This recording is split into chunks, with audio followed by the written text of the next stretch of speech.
Dimozine dibineliwe Bondi kanabugi goton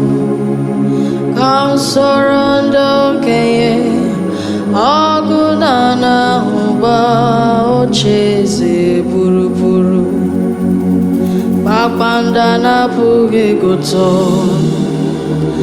Narimbo dinada nupoya Kansoro Jesus Wature buru ne Chineke ekele Dimozi nine ndibineligwe o Bondi kanapugi gotono Kansoro ndokenye Agunana uba ocheze buru buru Dimozi nine ndibineligwe Bondi kanapugi gotono Kansoro ndokenye Agunana uba ocheze buru buru Bakbandana pugi gotono Narembondi nada nukuya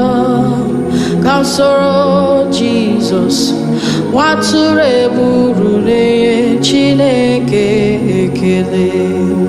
Dimozine dibineliwe Bondi kanapugi gotono Kansoro ndokeye Agunana uba ocheze buru buru Bakbandana pugi gotono Narembondi nada nukuya Kansoro Jesus Wature buru neye Chineke ekele Kansoro Jesus Wature buru neye Chipai Kansoro yewem Wature buru neye Chineke ekele Kansoro Jesus Wature buru neye Chineke ekele Kansoro Jesus Wature buru Waturu ke na sachanjo Kansoro Jesus Wature buru neye Chineke ekele Imewi enine kodife Weye mpurobi Kwala maina lulum Ono mabugi kochai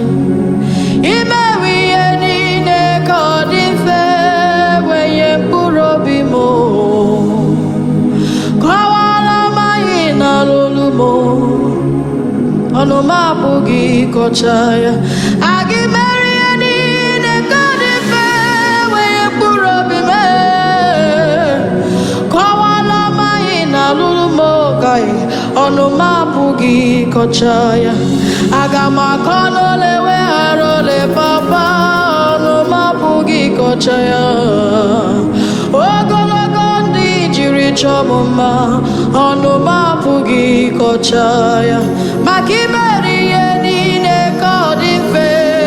Weye mpurobi mo Weye mpurobi mo Imeri yenine kodife Weye mpurobi me Kwala maina lulum Ono mabugi kochaya Ono mabugi kochaya Arike ichiri chabuma Ono mabugi kochaya Ndoki nyere mo Ono mabugi kochaya Yeah Ono mabugi kochaya Imeri yenine kodife Weye mpurobi mo Body kolila ya obula Imere kodife Imeri yenine kodife Weye mpurobi mo Body ka ke mabula dị mfe. N'ezie ọnụ m apụghị ịkọcha ya. Kedu ebe m ga-ebido wee kọwaa ọlụ ebube gị yo? Asị m n'ezie n'ezie ọnụ m apụghị ịkọcha ya. Ndụ gị jiri chọọ anyị mma, ọnụ ya apụghị ịkọcha ya. Yeah.